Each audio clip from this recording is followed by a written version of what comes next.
what about this big news today through the Cronulla Sharks? What a career, what a bloke.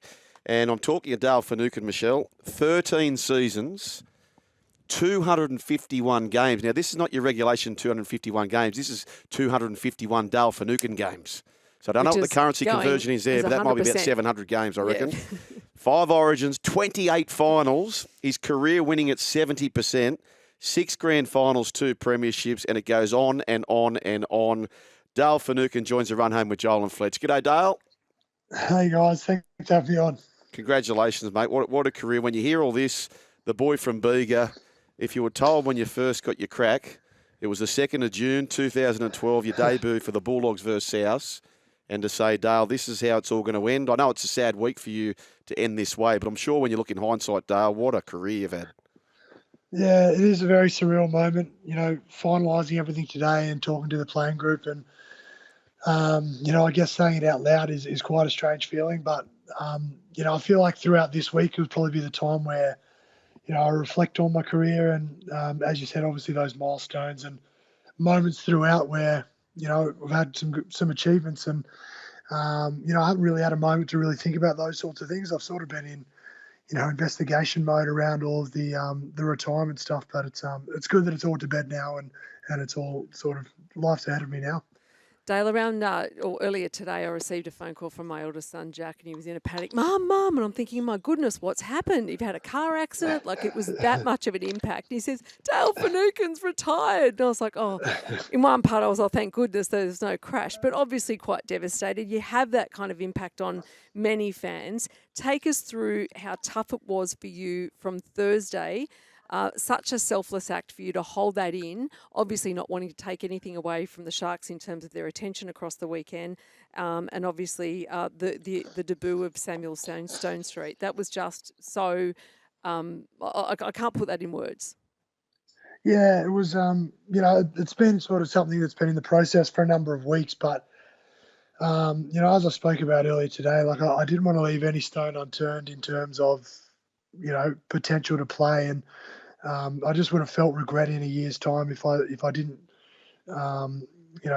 seek every avenue to potentially try and play. And that probably came to fruition on Thursday last week where, I'd had conversations with some ex-players who've had some concussion issues, some current players who've had some issues themselves. And, in combination with talking to medical experts in my club, it really wasn't down to a decision to make. It was sort of more or less made for me. So, as I said, I'm glad that sort of, I've been able to address the playing group and it's out public now. But, it probably in terms of the timing, it was unfortunate that I wasn't able to let the playing group know prior to, obviously it got leaked obviously slightly prior to the press conference today. But it was just difficult around obviously having Sam Stone Street's debut and Brendan Hemingway's 100th game for in the NRL. Was just the timing wasn't right for it, and as I said, we sort of got there in the end.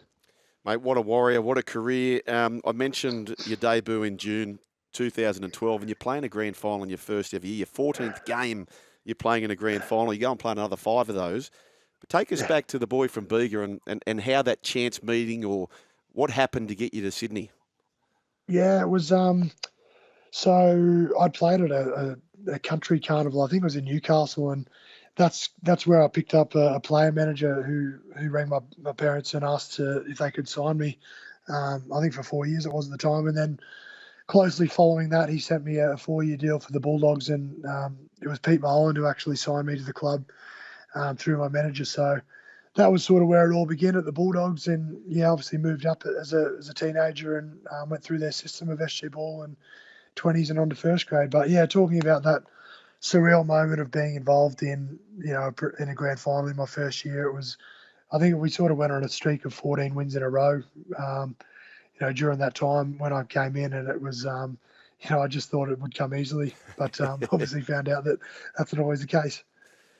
Take us, Dale, to you got a golden ticket and you can go and relive one of those matches that you've played. Which game would you choose? Oh, Jesus. You put it on me, and it's a tough question.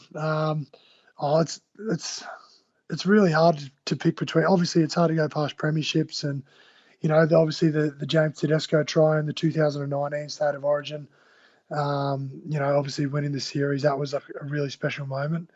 Probably that coupled with the premierships. And it's funny, like even like one of the Sharks game, it wasn't a significant finals game or anything, but it was a Warriors game that we played, and we had Will Kennedy with he was out for 70 minutes of the game because he got sent off for the entire game, and then we played a period of the game with 11 men, and I think just the fact that we played with 11 men and 12 men for most of the game was just a real gritty and tough performance by the Sharks. So that's probably one from the Sharkies that rings in my mind.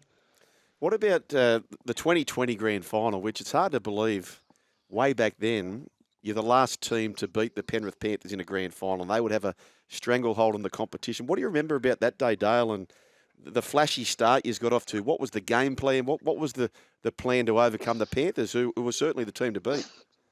Yeah, it was obviously a daunting task. I think they lost their first two games, and they didn't.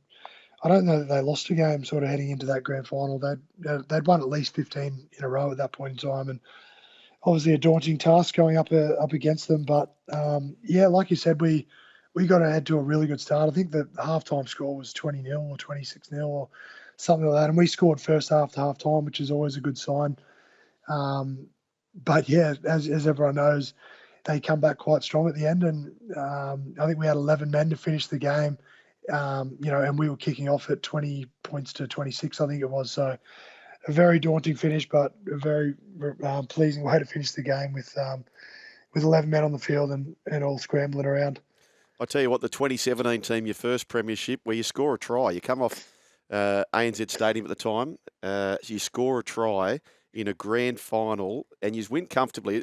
I still think when I look at this team in the salary cap era, it's one of the best teams I've ever seen, that 2017 team of yours, Dale. What are your memories of that day? Yeah, it was very special as well. And to be fair, obviously you spoke about being involved in a number of grand finals. It was probably the one where I probably took the most in and sort of, was a bit more present with it and looked around and, really took it all in. But, yeah, it was obviously special to be able to score a try in that game and, win the way that we did, quite convincingly in the end. And I still remember a moment in the game where Jesse Bromwich and I embraced each other there was a scrum at about the 78th minute, and we couldn't have lost at that time. But I remember Billy Slater sort of coming up and telling us to settle down a little bit, that the game wasn't over. But we actually couldn't lose at that point in time. But we still remember that moment, embracing Jesse. Dale, God bless Pete Mulholland. He certainly had an eye for talent. But I remember doing some interviews with the Sharks with some of the players when you first went there in 2022, and I was just astonished at the immediate impact. So it was just after pre-season leading into game one, and talking about this hard man exterior, and just everything goes with you is 100%. Even you're early for training, you're the last one to leave. The effort that you put in the gym, training, on the field has just been unbelievable. You've given a lot to rugby league. What's something that you'll take away from rugby league yourself? Honestly, I really feel like it's sort of the things I've learnt in rugby league will set me up for life. Like the coaches that I've had and the, work ethic, obviously being involved at, firstly at the Bulldogs, started way back at the time in the 20s with Gary Carden, who's a pretty notorious trainer who's well known in the footy circles, and, just learning about hard work and work ethic, and that sort of filtered through all of the clubs that I've been at. And, seeing how hard the coaches work particularly and how that filters through the whole organisation. That's probably one of the biggest things I'll take away is, those things are going to hold you in good stead for the rest of your life. And, I think Craig Bellamy always spoke about, it doesn't matter if it's not rugby league, but find something that you're passionate about and just give your best at it. And I'm not sure what that is sort of moving forward for myself. But yeah, I obviously want to find what that is and, give it my best. Yeah, you just hear always the impact that yourself and Cam McGuinness had on immediately there at the Sharks. All ships rise with the tide, Michelle, and that's exactly what happened with yourself, Dale. I think I've shared with you before. So the Cronulla Sharks touch rep community, their major award is called the Dale. And it's for the player who is the best team player, who's always putting everyone first. It's not about them, but they rip it and give their all, the 1% as they do. And it's called the Dale after this man, Dale Finucane. So that's the kind of impact you have on the community. You haven't been at Cronulla forever, Dale, so you must be very proud of things like that.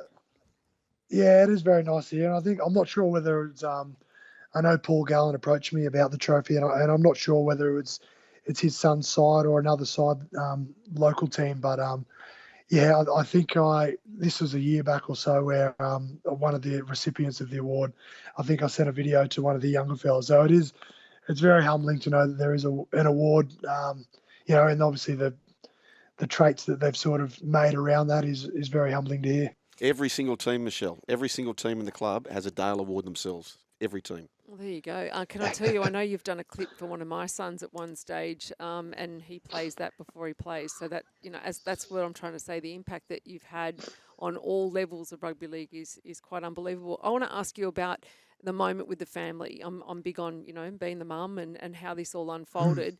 Obviously, your wife would have had, a fair say in what was going on. How did the, tell us about that decision, sitting down with your wife and children, the boys? Yeah, so obviously, you take it back to obviously the Tigers game where I suffered one of the concussions, or the most recent one, and obviously she was disheartened when I'd come home to know that I'd obviously had another one, and which obviously prompted myself to go and get some checkups from neurologists and neuropsychologists, and the club obviously took us through that process, and we got a number of opinions. We didn't just sort of go with the one neurologist. We got a handful of those, and they all sort of came to the same recommendation, which was obviously finishing up. So it is bittersweet because my wife's obviously not happy. She wasn't going to be happy either way. Obviously, if I'd played on, she would have been, mindful that I'm potentially get another one and,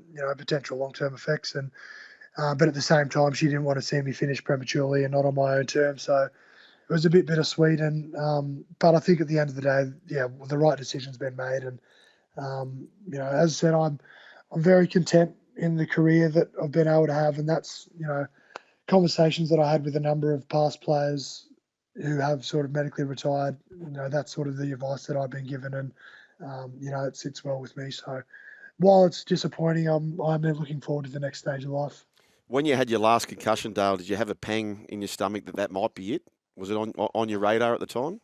No, not at all, to be fair. No. Like, it was, I think, almost become a little bit desensitized to it, because I'd obviously had a number of them, and it was kind of, my mentality towards it initially was going back through the protocols, the 11-day stand down protocol, and that was my mindset. It was, well, what can I do tomorrow? What can I do the next day? And then obviously, after speaking with my wife, who showed quite a fair bit of concern, we obviously went through that process, but went through a number of others with the, as I said, with the neurologists and the neuropsychs, and all that testing, and it's obviously the conclusion we've come to. Yeah, it's a shame. Thankfully, to this point, we haven't seen a player miss a grand final, I don't believe, due to the HIA protocols just yet. But we have got Harold Matthews' boy in the concluding stages of the semi-final, Michelle. He's out due to the HIA protocol, so that's very sad for the young fella. But Dale, just before you go, mate, we are very appreciative of your time on such a big day. Such a privilege to be speaking. Oh, of course, absolutely. What's next? Have you thought about where home's going to be, what you want to do? Do you want to coach? What's the plans? That's a great question. Yeah. How many grey hairs do you want, or do you want to keep your hair? No, I did said that at my presser today. I said I'm not going to be a full-time coach. I like my hair, but no. To be honest, I have spoken with Fitz, and we haven't spoken in great detail about what my involvement in the club would entail. But they've more or less let me know that there's obviously something for me at the club, and not sure in what capacity yet. But we'll have those conversations over the coming days and work out what's next. But in the meantime, obviously, a little bit more time for the family as well, and love to get back into the music a little bit more with some more time on my hands, and we'll see what unfolds in the next couple of weeks. Dale Finucane, I'm excited for you. Yeah, what a career! What a career you must be so proud of. I'm sure you are, and now you can sit back, think about it all, and enjoy it. Unbelievable achievement, mate. Congratulations on what you've achieved. All the best into the future, and thanks for joining the Run Home with Joel and Michelle. No worries, guys. Thanks heaps for having me on. Yep, what a class act, Michelle. Dale Finucane.